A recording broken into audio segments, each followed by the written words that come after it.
All right, hey, I'm Alan from Mashpee Fitness, and today I'm going to do some running.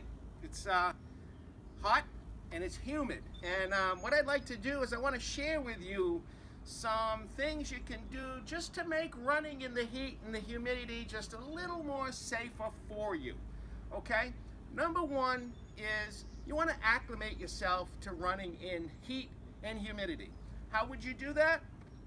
Well, let's just say that you run 8 miles and you run 10-minute miles.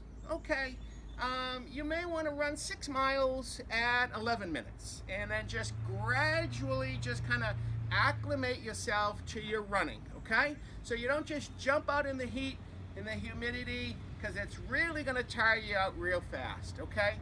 Number two is check the heat index. Now, how can you do that? You can grab your phone. Check your local weather.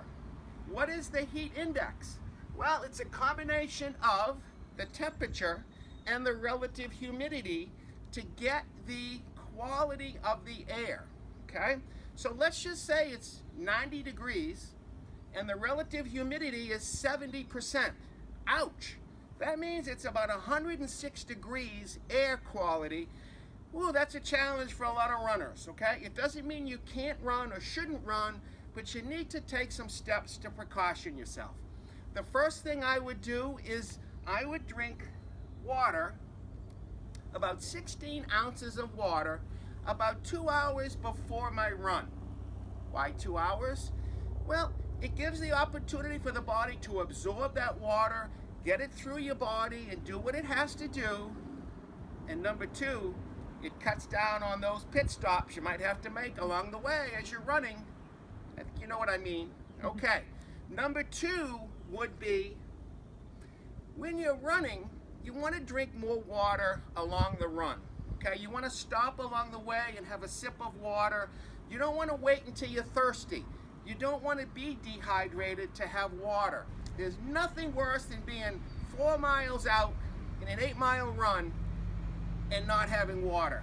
So keep that water close by you, okay? So you can always stop and have a sip. Number three would be, if you're gonna run for longer than an hour, but after the first hour, you probably want to go to a sports drink. You start losing a lot of electrolytes in your body, like sodium and potassium. Now, sodium will help you absorb that water in your body as you're running to get it through where it needs to be. If you don't have enough sodium, that water will stay in your belly and you get that sluggish feeling, right? You know what I mean. Okay. Potassium is the other electrolyte that gets refilled in the body by having a sports drink. That'll help you solve those cramps that you get as you're running, okay? So those are two really good things you should have with you, is water and a sports drink. Now the third thing, you can take this glass of water, this cup of water, and you can pour it on yourself, get nice and cool, and on you go with your run.